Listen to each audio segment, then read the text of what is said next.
Commercials like to link pleasure to their product. Advertisers like to link to this awareness. For example, Michael Jackson's music was incredibly popular. When people heard his music, they felt great and triggered a great sense of pleasure. Pepsi in the 1980s used Michael Jackson in their commercials. It was a form of conditioning, and people could associate those great feelings, those amazing feelings when they heard his music, and associate that to the product of Pepsi. Today is no different with pharmaceutical drug advertisements. Nearly all of the commercials like to link pleasure and happiness. When you see those commercials, they look so happy and they're smiling, they have big smiles. They're having so much fun in those commercials, right?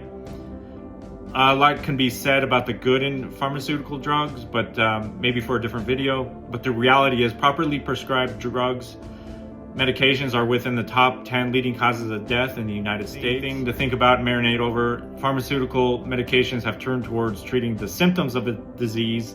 Pharmaceuticals, in my opinion, have turned towards consumable products.